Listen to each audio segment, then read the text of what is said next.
Good afternoon, everybody. Good to see all of you here again today. On Friday morning, President Trump will travel across the country to Anchorage, Alaska for a bilateral meeting with Russian President Vladimir Putin. The brutal war between Russia and Ukraine broke out under Joe Biden's incompetent leadership, but President Trump is determined to try and end this war and stop the killing. This meeting came about because the President of Russia asked the President of the United States to meet through his special envoy, Steve Witkoff, who, as you all know, traveled to Russia to have a conversation with Putin at his request. And so the President is agreeing to this meeting at the request of President Putin.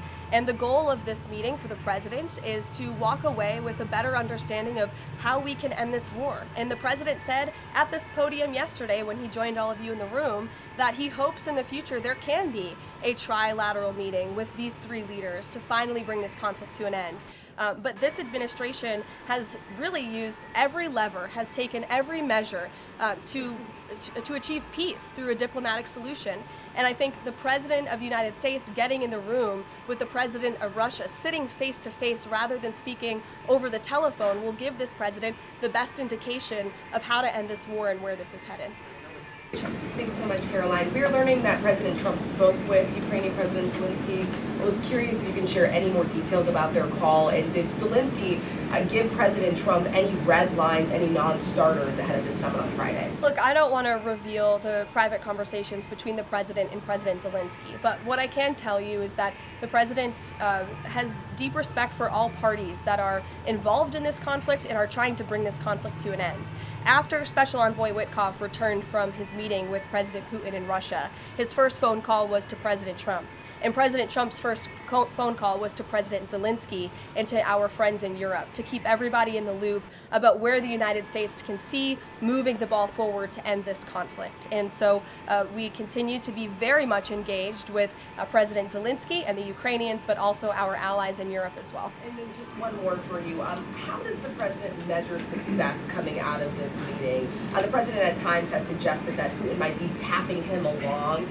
Is he prepared to walk out of this meeting if he senses that Putin is not serious about ending this war? I think I just answered that question for you and what the goal and the expectation of the meeting is. And I won't jump ahead of any hypotheticals, and I'll leave it to the President to speak to all of you after the meeting, which I'm very confident he will. Are you optimistic that a deal will emerge from this meeting, or is he simply going to listen? I think this is a listening exercise for the President. Look, only one party that's involved in this war is going to be present. And so this is for the President to go and to get, again, a more firm and better understanding of how we can hopefully bring this war to an end. There were many sites discussed, but of course Alaska is a state within the United States of America, so the President is very honored and looks forward to hosting President Putin on American soil. Is there a joint news conference plan, or will the President have a solo one? What sort of scheduling stuff? Yeah, the mechanics and the scheduling, Steve, are still being ironed out. For Friday, we're working with our Russian counterparts to put those plans into action, and of course we'll keep you all apprised on the logistical details of Friday as soon as we get them. Charlie? The President said at the podium yesterday twice that he was planning to go to Russia. Was that a verbal slip-up, or does he actually plan to go to Russia? Perhaps there are plans in the future to travel to Russia, and on Friday the President will be meeting with the Russian President Vladimir Putin in Alaska, as you know. Look, right now the President of the United States has done more to end this war than his predecessor Joe Biden, who allowed this war to take place. This war, don't forget, happened at the result of the weakness and the incompetence of the previous administration. And so the President inherited this conflict, and he is determined to end it. And it's a very complex and complicated situation.